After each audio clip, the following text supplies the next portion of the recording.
നമസ്കാരം. എല്ലാ സുഹൃത്തുക്കൾക്കും നമ്മുടെ പുതിയ വീഡിയോയിലേക്ക് സ്വാഗതം. ഞാൻ കഴിഞ്ഞ വീഡിയോയിൽ അടൽ ടണലിലായിരുന്നു. അവിടെ നിന്ന് ഞാൻ നേരെ പോകുന്നത് നഗർ കാസിലേക്കാണ്. ഞാൻ കഴിഞ്ഞ വീഡിയോയിൽ തന്നെ എൻ്റെ കുറച്ച് ഭാഗങ്ങൾ കാണിച്ചിരുന്നു. അതിൻ്റെ കൂടുതൽ കാഴ്ചകളാണ് ഈ വീഡിയോയിൽ ഉൾപ്പെടുത്തിയിരിക്കുന്നത്. അപ്പം ഒരിക്കൽ കൂടി എല്ലാവർക്കും നമ്മുടെ ചാനലിലേക്ക് സ്വാഗതം.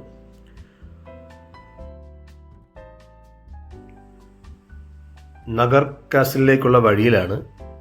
വളരെ മനോഹരമായ വഴികളാണ്. ഞാൻ എല്ലാ വീഡിയോയിലും പറയാറുണ്ട്, ഈ ഉത്തരാഖണ്ഡ്, ഹിമാചൽ, കാശ്മീരൊക്കെയുള്ള റോഡുകളിലൂടെ യാത്ര ഭയങ്കര മനോഹരമായ യാത്രകളാണ്, മനോഹരമായ കാഴ്ചകളാണ്. എപ്പോഴും പറയാറുള്ളത് പോലെ ഇപ്പോഴും പറയുകയാണ്, ഒരിക്കലെങ്കിലും ഈ സ്ഥലങ്ങളൊക്കെ ഒന്ന് സന്ദർശിക്കുക, നല്ലതായിരിക്കും. ഓരോ യാത്രയും നമുക്ക് നൽകുന്നത് വളരെ വലിയ പോസിറ്റീവ് എനർജിയാണ്. അപ്പം പരമാവധി യാത്ര ചെയ്യാൻ ശ്രമിക്കുക. ഇനി നമ്മൾ ഈ നഗർ കാസിലിൻ്റെ ചരിത്രത്തിലേക്ക് പോയി കഴിഞ്ഞാൽ, ഏകദേശം 500 വർഷം പഴക്കമുള്ള ഒരു കൊട്ടാരമാണ് നഗർ കാസിൽ.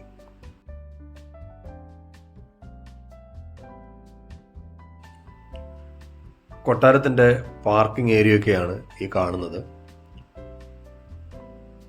അതിമനോഹരമായൊരു നിർമ്മിതിയാണ്. മനോഹരം എന്നതിനേക്കാൾ ഉപരി നമ്മളെ അതിശയിപ്പിക്കുന്ന രീതിയിലുള്ളൊരു നിർമ്മിതിയാണ് ഈ കൊട്ടാരത്തിനുള്ളത്.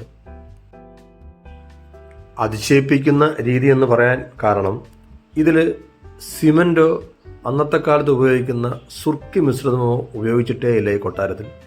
ഇതൊരു കൃത്യമായ അളവിൽ തടിയും കല്ലും പാകി ഉണ്ടാക്കിയതാണ്. 50 രൂപയാണ് ഒരാൾക്കിതിൽ പ്രവേശിക്കാനുള്ള ടിക്കറ്റ്. നമ്മൾ ഈ നിർമ്മിതി ഒന്ന് സസൂക്ഷ്മം പരിശോധിച്ചാൽ, കൃത്യമായ അകലത്തിൽ തടിയും അതിനിടയിൽ കല്ലും പാകി 3 നില ഉയരത്തിലാണ് ഇത് നിർമ്മിച്ചിരിക്കുന്നത്. പടിഞ്ഞാറൻ ഹിമാലയ ശൈലിയും ബ്രിട്ടീഷ് ശൈലിയും കൂടെ സമ്മിശ്രമായി നിർമ്മിച്ചതാണ് ഈ നിർമ്മിതി. നിങ്ങൾ വളരെ അടുത്ത് നോക്കുകയാണെങ്കിൽ, ഞാൻ നേരത്തെ പറഞ്ഞതുപോലെ ഇതിൽ സിമൻറ്റോ അല്ലെങ്കിൽ മറ്റ് മിശ്രിതമോ ഒന്നും ഉപയോഗിക്കാതെയാണ് ഇത് കൃത്യമായ അകലത്തിൽ അടുക്കി 3 നില ഉയരത്തിൽ പണിതിരിക്കുന്നത്. AD 1460 കുളുവിലെ രാജാവായിരുന്ന സിദ്ധ് സിംഗ് ആണ് ഈ നാഗർ കാസിൽ പണിതത്. റാണ ഫോൺ സിംഗിൻ്റെ ഉപേക്ഷിക്കപ്പെട്ട ഗർദക് എന്ന ഒരു പാലസിലെ കല്ലുകൾ കൊണ്ടാണ് ഇത് നിർമ്മിച്ചതെന്നാണ് പറയപ്പെടുന്നത്. മറ്റൊരു രസകരമായ കാര്യം, ഇതിൻ്റെ ചുമരുകൾക്ക്, അതായത് ഭിത്തികൾക്ക് 42 ഇഞ്ച് വീതിയുണ്ട്. 1905 വിനാശകരമായൊരു ഭൂകമ്പം ഉണ്ടായപ്പോൾ അതിനെപ്പോലും അതിജീവിച്ച് നിലനിൽക്കുന്ന നിർമ്മിതിയാണ് ഈ നഗർ കാസിൽ. തകർന്നു പോയ ഏതോ ക്ഷേത്രത്തിലെ വിഗ്രഹങ്ങളൊക്കെ ഇവിടെ കൊണ്ട് സൂക്ഷിച്ചിട്ടുണ്ട്. ഈ കൊട്ടാരത്തിനോട് ചേർന്ന് വളരെ ചെറിയൊരു ക്ഷേത്രം നമുക്ക് കാണാൻ കഴിയും. മരം കൊണ്ട് തീർത്ത കോണിപ്പടികളും മരം കൊണ്ട് തന്നെ തീർത്ത ഫ്ലോറുമാണ് ഈ കൊട്ടാരത്തിനുള്ളത്. ഈ കൊട്ടാരത്തിൻ്റെ മിക്ക ഭാഗങ്ങളും മരവും കല്ലും കൊണ്ട് മാത്രം നിർമ്മിച്ചതാണ്.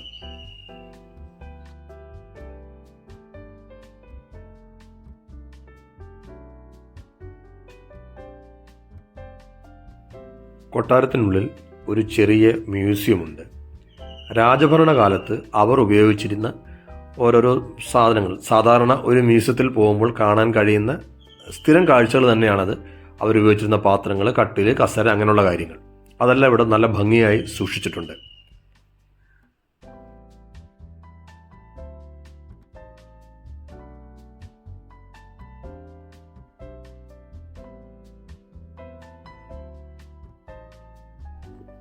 ഈ കൊട്ടാരം സ്ഥിതി ചെയ്യുന്നത് വളരെ മനോഹരമായൊരു സ്ഥലത്താണ്. മനോഹരമായ ഒരു താഴ്വാരത്തിൻ്റെ മുകളിലാണ് ഈ കൊട്ടാരം സ്ഥിതി ചെയ്യുന്നത്. അതുകൊണ്ട് തന്നെ കൊട്ടാരത്തിൽ നിന്ന് താഴേക്ക് നോക്കിയാൽ കണ്ണെത്താ ദൂരത്ത് നല്ല മനോഹരമായ താഴ്വാരവും ബിയാസ് നദിയും, ആ താഴ്വാരത്തിനപ്പുറം ധാരാളം മലനിരകളും നമുക്ക് കാണാൻ കഴിയും. കൊട്ടാരത്തിൻ്റെ മട്ടുപ്പാവിൽ നിന്ന് നോക്കുമ്പോൾ ഇങ്ങനെയുള്ള തടസ്സങ്ങൾ നമ്മുടെ കാഴ്ചയെ മറയ്ക്കും. പക്ഷേ നല്ല കാഴ്ച കിട്ടണമെങ്കിൽ കൊട്ടാരത്തിൻ്റെ നടുത്തളത്തിലേക്ക് ഇറങ്ങണം. ഞാൻ താഴേക്ക് ചെല്ലുമ്പോൾ അവിടെ നിന്നുള്ള കാഴ്ചകൾ നിങ്ങളെ കാണിക്കാം. പിന്നെ മറ്റൊരു കാര്യം, 1978 മുതൽ ഇത് ഹെറിറ്റേജ് ഹോട്ടലായി പ്രഖ്യാപിച്ചിട്ടുണ്ട്. ഹിമാചൽ ടൂറിസം ഡെവലപ്മെൻറ്റ് കോർപ്പറേഷൻ്റെ അണ്ടറിലാണ് ഇപ്പോൾ ഈ കൊട്ടാരം ഉള്ളത്. അവരിതിലെ കുറച്ച് മുറികൾ ഹോട്ടലിനായിട്ട് കൊടുത്തിട്ടുണ്ട്. അത്യാവശ്യം നല്ല റെൻ്റൊക്കെ കൊടുക്കാൻ കഴിയുമെന്നുണ്ടെങ്കിൽ നമുക്കിവിടെ ഒരു ദിവസം താമസിക്കാം. ഹെറിറ്റേജ് പ്രോപ്പർട്ടീസിന് സാധാരണഗതിയിൽ റെൻറ്റ് എവിടെയായാലും കൂടുതലായിരിക്കും, അത് ഇവിടെയും കൂടുതലാണ്. എന്നാൽ അവിടെ താമസിക്കാൻ ധാരാളം ആൾക്കാരൊക്കെ വരുന്നുണ്ട്. പക്ഷെ വളരെ കുറച്ച് റൂമുകളെ അതിനായിട്ട് കൊടുത്തിട്ടുള്ളൂ എന്നുള്ളതാണ് വേറൊരു സത്യം. ബാക്കിയുള്ളതെല്ലാം സന്ദർശകർക്കായിട്ട് തുറന്നു കൊടുത്തിരിക്കുകയാണ്.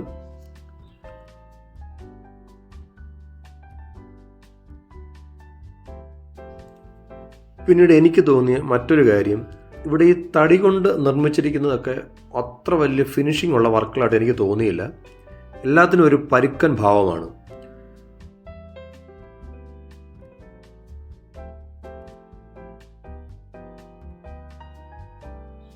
നമ്മൾ ദൂരെ നോക്കുമ്പം നമുക്ക് ഏതാണ്ട് ഒരേപോലൊക്കെ തോന്നുമെങ്കിലും നമ്മൾ അടുത്ത് വന്ന് നോക്കിക്കഴിഞ്ഞാൽ ഒന്നിനൊന്ന് മാച്ചാവുന്ന രീതിയിലല്ല ഇതിൻ്റെ നിർമ്മിതികളെല്ലാം. പല വ്യത്യസ്ത അളവുകളും അങ്ങനെയാണ് ഇത് കാണുന്നത്. പക്ഷെ നമുക്ക് ദൂരെ നോക്കുമ്പോൾ അത് ഫീൽ ചെയ്യത്തില്ല. തടി കൊണ്ടുള്ള മച്ചും തടി കൊണ്ടുള്ള തൂണുകളും തടി തന്നെയാണ് ഭിത്തിയിലും ഉപയോഗിച്ചിരിക്കുന്നത്. പിന്നെ ബാക്കിയുള്ള ഭാഗം കല്ലുകളാണ്. ഇത് ഈ കൊട്ടാരത്തിൻ്റെ താഴേക്കുള്ള ഒരു കാഴ്ചയാണ്. ഇത് നടുത്തളത്തു നിന്നുള്ള കാഴ്ചയല്ല, ഇതിൻ്റെ ബാൽക്കണി എന്നുള്ള കാഴ്ചയാണിത്. ഇവിടെ ഒരു ഡോറുണ്ട്, ഞാനത് കാണിച്ചു തരാം. നോക്കി, ഇത് എന്തോ ഒരു പരുക്കൻ ഏതോ ആയുധം വെച്ച് എങ്ങനെയോ വെട്ടി എടുത്തൊരു പലക.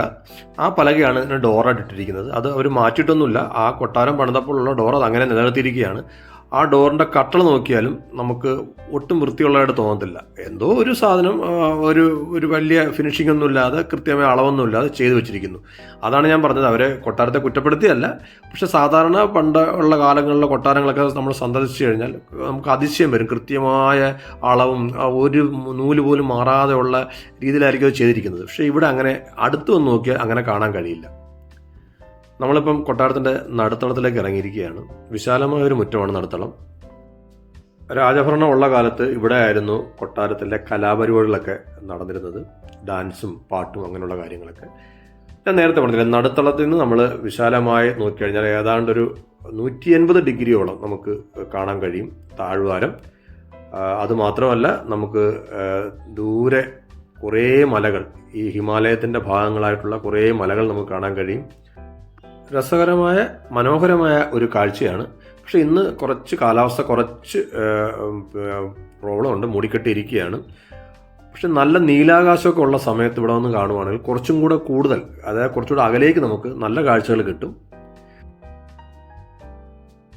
ഇനി കൊട്ടാരത്തിന് രസകരമായ ഒരു കഥയുണ്ട്. 1846 ബ്രിട്ടീഷുകാർ കാൻഗിയും കുളുവും ഒക്കെ പിടിച്ചെടുത്ത് ഇങ്ങനെ മുന്നോട്ട് വരുന്ന സമയത്ത് അന്നത്തെ രാജാവായിരുന്ന രാജാ ഗ്യാൻ സിംഗ് കേവലം ഒരു തോക്കിന് വേണ്ടി, ഒരു റൈഫിളിന് വേണ്ടി ബ്രിട്ടീഷ് സൈന്യത്തിൻ്റെ മേജറായ ഹേക്കിന് ഈ കൊട്ടാരം കൈമാറി എന്നുള്ളതാണ്. കേവലം ഒരു റൈഫിളിന് വേണ്ടി ആ റൈഫിൾ പ്രതിഫലമായി വാങ്ങിക്കൊണ്ട് ഈ കൊട്ടാരം ഹേക്കിന് വിട്ടുകൊടുത്തു. പിന്നെ വർഷങ്ങളോളം ബ്രിട്ടീഷുകാരാണ് ഈ കൊട്ടാരം ഭരിച്ചിരുന്നത്. അന്നവർ ഇത് കുറേ കാലം കോടതിയായിട്ടായിരുന്നു അവരിത് നടത്തിക്കൊണ്ടിരുന്നത്. ഒപ്പം ബ്രിട്ടീഷ് സൈന്യത്തിലെ ഉയർന്ന ഉദ്യോഗസ്ഥന്മാരൊക്കെ ഇവിടെ മാറി മാറി താമസിച്ചിട്ടുമുണ്ട്. എന്താല്ലേ, കേവലം ഒരു തോക്കിന് വേണ്ടി ഒരു കൊട്ടാരം തന്നെ വിട്ടുകൊടുത്ത് കളഞ്ഞു. അപ്പോൾ ഈ വീഡിയോ ഇവിടെ വെച്ച് അവസാനിപ്പിക്കുകയാണ്. വീഡിയോ നിങ്ങൾക്ക് ഇഷ്ടപ്പെട്ടെന്ന് വിശ്വസിക്കുന്നു. ഞാൻ അങ്ങോട്ട് പോയപ്പോഴേ ഇവിടെ കയറുന്ന ആൾക്കാർ കുറേ ഫോട്ടോ എടുക്കുന്നുണ്ട്. അങ്ങനെ ഞാനും കുറച്ച് ഫോട്ടോസ് എടുത്തു. അപ്പം വീഡിയോ ഇഷ്ടപ്പെട്ടാൽ ലൈക്ക് ചെയ്യണം, ഷെയർ ചെയ്യണം, കമൻറ്റ് ചെയ്യണം. ഒപ്പം സബ്സ്ക്രൈബ് ചെയ്യുന്ന കാര്യം ഒന്ന് പരിഗണിക്കണം. വീണ്ടും മറ്റൊരു വീഡിയോയിൽ കാണാം. അതുവരെ ബൈ.